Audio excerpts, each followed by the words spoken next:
प्यारे विद्यार्थियों, आज मैं आपको हिंदी के फर्स्ट चैप्टर दोहावली जो तुलसीदास जी द्वारा रचित है करवाने जा रही हूँ,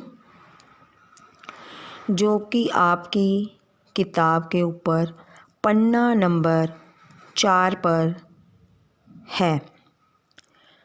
दोहावली तुलसीदास जी द्वारा रचित है।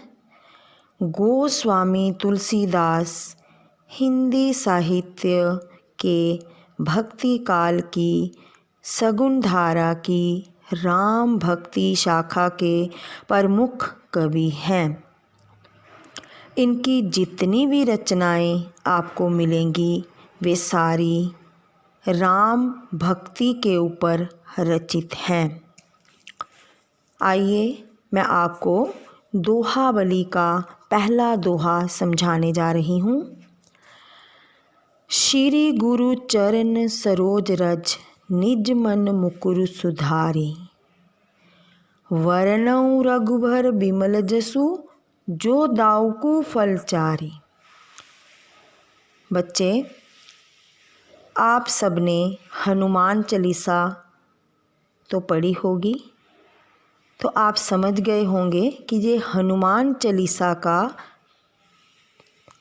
सबसे पहला दोहा है।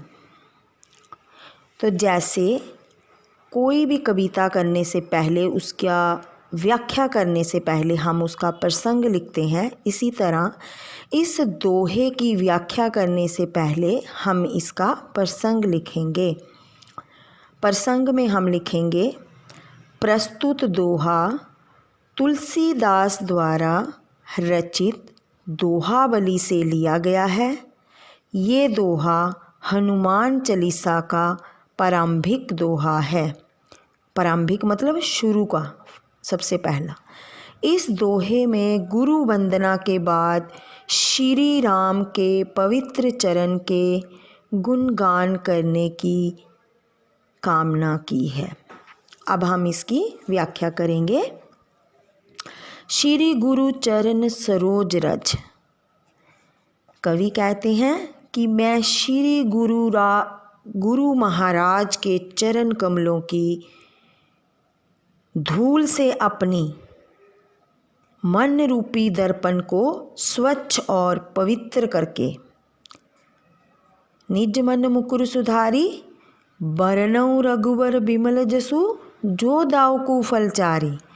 पवित्र करके श्री रघुवीर राम जी, रघुबर मतलब श्री रघुवीर राम जी के निर्मल पवित्र यश का वर्णन करता हूँ। जो दाऊकु फलचारी, फलचारी मतलब चारों फलों, दाऊकु मतलब जो देने वाले। जो चारों फलों, 4 फल कौन से होते हैं? धर्म, अर्थ, काम और मोक्ष।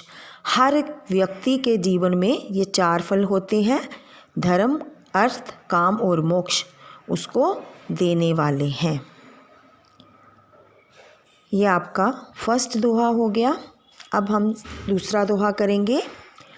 राम नाम मणि दीप धरु जिह देहरी द्वार, तुलसी भीतर बाहरू हूँ जो चाहसी उजियार। पहले हम इसका प्रसंग करेंगे। प्रस्तुत दोहा तुलसीदास द्वारा रचित दोहावली से लिया गया है। आपने हर दोहे में ये लाइन लिखनी है, हर दोहे के प्रसंग में, जिसमें कवि ने श्री राम के नाम स्मरण की महिमा का वर्णन किया है। अब हम इसकी व्याख्या करेंगे।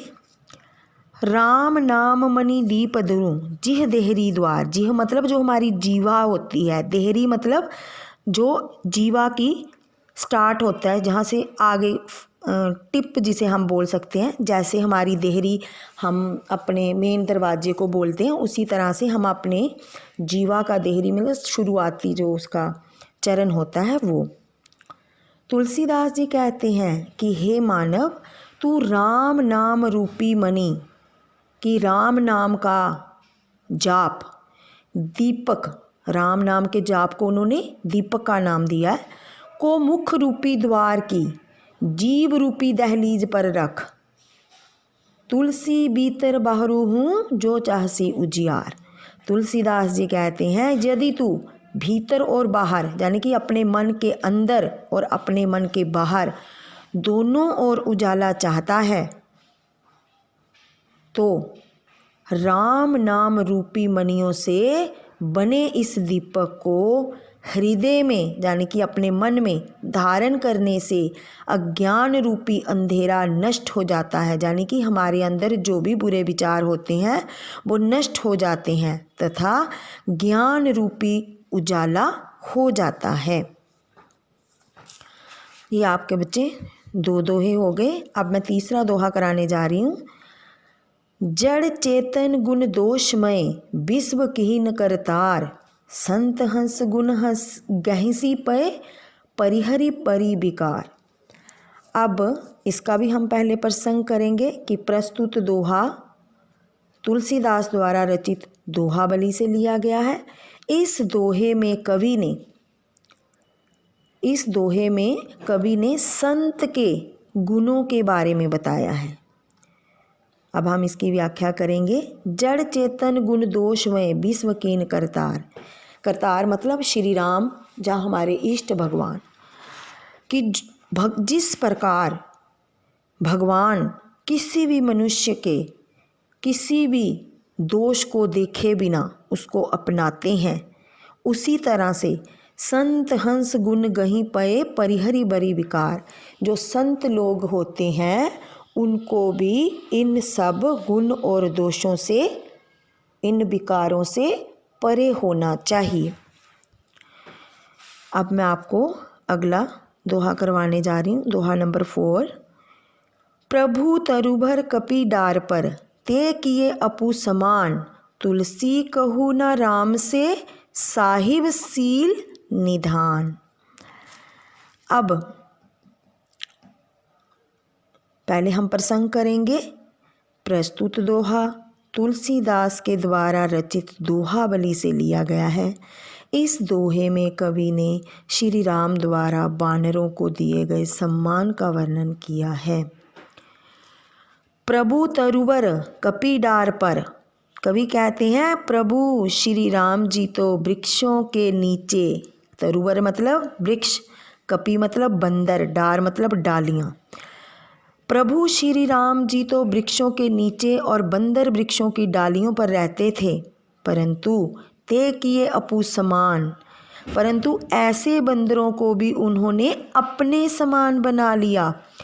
तुलसी कहू न राम से साहिब सील निधान। तुलसीदास जी कहते हैं कि श्री राम जी जैसे शील निधान स्वामी अन्य किसी स्थान पर कभी नहीं है, यानी कि वो हर जगह पर विद्यमान हैं।